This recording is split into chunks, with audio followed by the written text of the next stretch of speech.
پیارے ویورز، لونگ اتنا طاقتور چیز ہے کہ ایک بندے کو آدھا کلو گوشت کھلا دو اور ایک کو 2 لونگ کھلا دو، یقین کریں لونگ کھانے والے کی طاقت کا مقابل نہیں ہے کوئی۔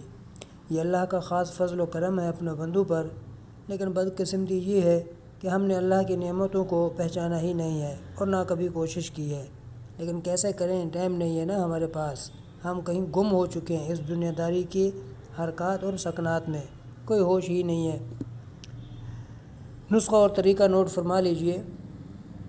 1 گلاس دودھ، آدھی چمچ ہلدی، آدھی چمچ دار چینی، آدھی چمچ سونف، 2 عدد سبز الائچی، 2 عدد لونگ۔ اب ان کو اتنا پکاؤ کہ 1 گلاس دودھ پونا رہ جائے، بس اتنا سا کام ہے، آپ کی دوا تیار ہے۔ آپ اس کو رات کو سوتے وقت پینے کا ٹائم فکس کر لیں۔ اس کے علاوہ جب بھی جسم میں درد ہو، ٹائم چاہے کوئی بھی ہو، آپ پی سکتے ہیں، لیکن حد سے زیادہ نہیں، کیونکہ ہر کام حد سے زیادہ نقصان دہ ثابت ہوتا ہے۔ یہ صرف اور صرف جسم کی تھکن، جسم میں درد اور سستی اور کاہلی کو ختم کرنے کے لیے ہے۔ اس سے آپ کو راحت اور چستی ملے گی، کام کرنے میں دل لگا رہے گا۔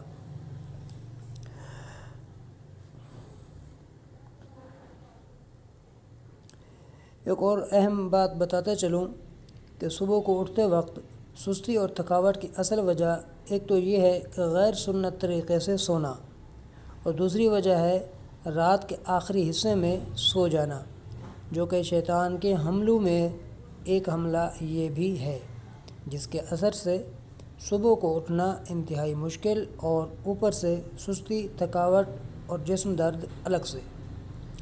سنت طریقے سے کیسے سونا ہے آپ بھی جانتے ہوں گے، اگر کوئی نہیں جانتا تو مجھے کمنٹس باکس میں کمنٹس کریں، میں انشاءاللہ اس پہ بھی ایک ویڈیو بنا کے آپ کی خدمت میں پیش کر دوں گا۔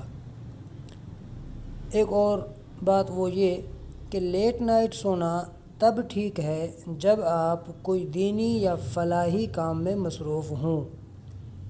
ٹائم پہ نہیں سویا جاتا، لیکن اچھی بات یہ بھی ہے کہ آپ اپنی نیند اور جسمانی طاقت اللہ کی رضا کے لیے صرف کر رہے ہیں، جس کا صلہ اللہ کے ہاں بے حساب ہے۔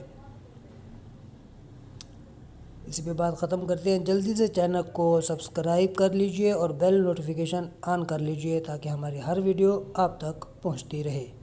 شکریہ۔ ویڈیو اچھی لگے تو لائک اور شیئر ضرور کیجئے تاکہ آپ کی وجہ سے دوسرا بھائی بھی اس سے فائدہ اٹھا سکے۔ ملتے ہیں اگلی ویڈیو میں، تب تک اپنا بہت سارا خیال رکھے گا اور ہمیں دعاؤں میں یاد رکھے گا۔ اللہ حافظ۔